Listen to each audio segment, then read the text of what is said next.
The prison service suspends one of its officers who happens to be the president of the association. Sir Ron Richards was officially given notice on Monday when he was summoned to the administration building.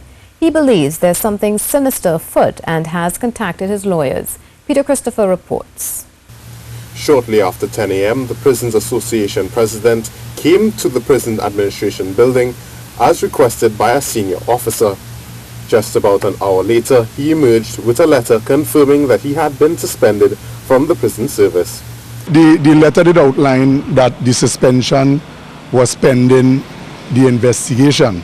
Right? I'm being investigated on two allegations, the contents of which will be disclosed at some time later after I have consulted my attorneys and so on.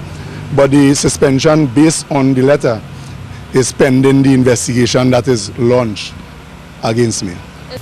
The allegations against Mr. Richards stem from an incident in March when his house was broken into and his service firearm was stolen.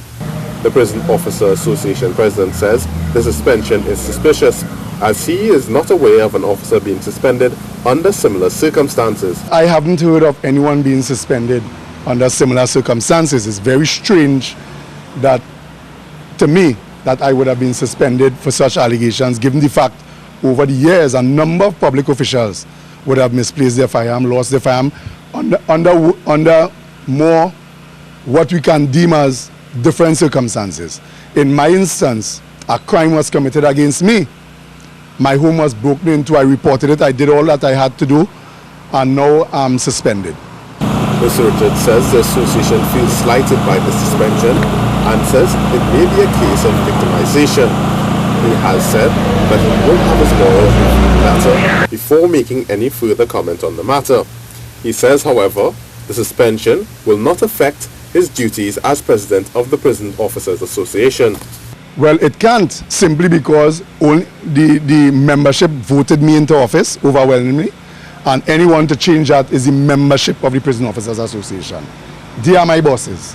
The reality is this will not deter the Prison Officers Association. It certainly will not deter myself. I'll be more encouraged than ever to treat with all of the issues plaguing the prison service as we go forward. The suspension letter was dated August 30th, but the suspension only came into effect when Richards got receipt of the notice. Peter Christopher, C News. C News made attempts to contact the communication department of the prison service but was unable to obtain a comment on the matter.